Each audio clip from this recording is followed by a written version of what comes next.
So in my experience, free will theological preaching is kind of like transgenderism, because basically you get lied to your entire life, and then once you come to the truth that free will doesn't exist, then you have to unravel basically your entire life.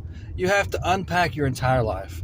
You have to unpack everything you were ever told, everything you ever believed, and it's looking yourself in the mirror. It's a crisis situation. I mean, for me, it was a relief, but imagine that you're trying to transition and nothing ever seems to work. So there's just always something wrong. You can never quite figure it out.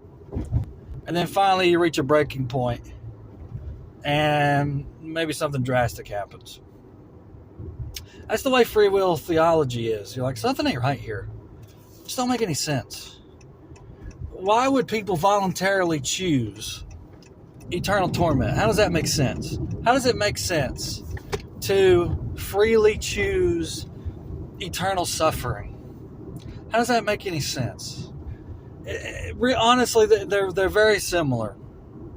Free will theology and transgenderism are very similar, because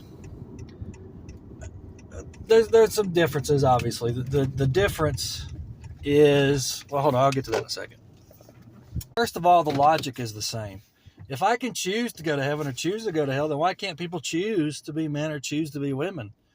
Right? I mean, this is the free will theological philosophical ultimate position. Heaven is a choice, hell's a choice.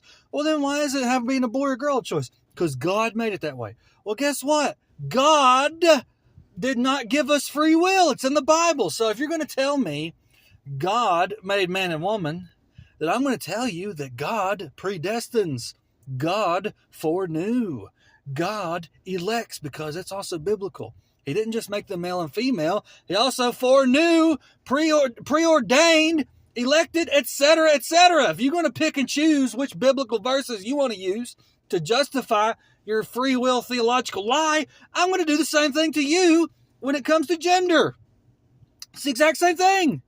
It's the exact same thing. If I got free will to choose heaven or hell, well, then they have free will to choose to be man or woman. The Bible don't say that. And the Bible don't say you have free will either. Get that? Hello. God hardens the hearts of free will people to test the patience of the Calvinists, I swear.